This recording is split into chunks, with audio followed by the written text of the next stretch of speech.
Good morning. This is Barry Knapp with Ironsides Macroeconomics. It's Monday morning, August 11th, 7:20 a.m. Mountain Time.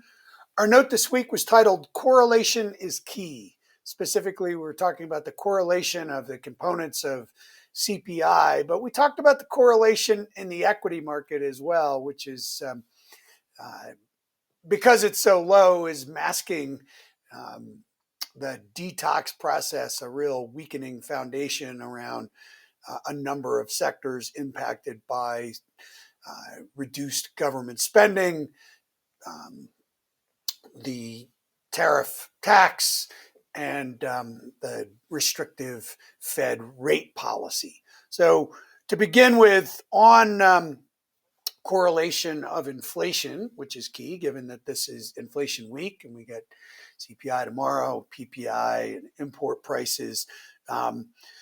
Just to restate an argument we've made on a number of occasions, which is so crucial to our outlook for inflation, government spending is running at a 6.4% annualized rate. Since the CBO started reporting government spending in this current methodology back in 1955, the median growth rate is 6.5%.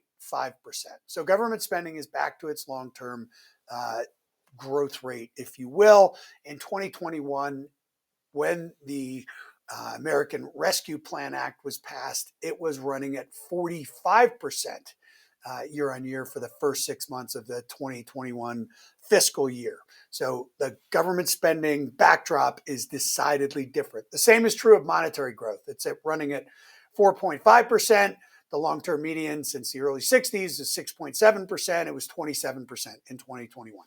The conditions are not in place. And the biggest evidence that this is the case is we've got a correlation matrix in the charts available in this document and in our notes that shows that the correlation got its third highest reading ever in the beginning of 2022.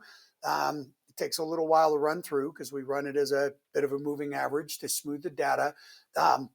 It was at its third highest reading in early 2022 when inflation was spiking, and it's now collapsed to effectively zero. So there are no macro forces. Correlation doesn't prove causation, but there's no macro forces pushing up all prices simultaneously. And you can see that as we go through the notes. In 2018 and 2019, during the first trade war, yes, goods prices drifted up a little bit, but services prices, housing prices went down more than offset, and CPI went lower. Tariffs are a tax. They reduce demand. That effect is more pronounced than creating any inflationary impulse absent an acceleration in government spending or monetary growth.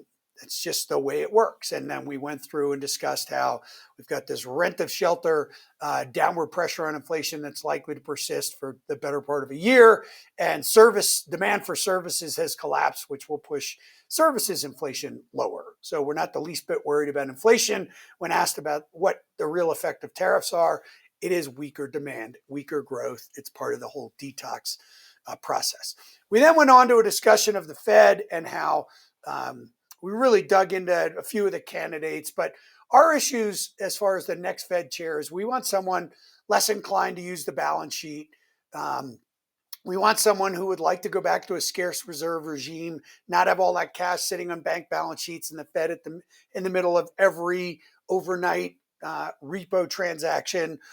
We'd like to have someone as Fed chair who's less interested in regulatory policy, that he leaves that to some of the other regulators and separates that from the monetary policy function. But most importantly, we want someone who's going to promote diversity of thought at the Fed. We've got far too much orientation towards new Keynesian economic thought.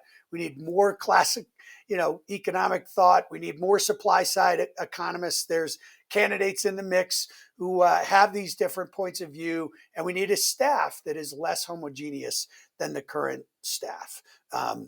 So moving on, there is a chance that Powell takes a pass at a current policy speech at Jackson Hole in a couple of weeks' time.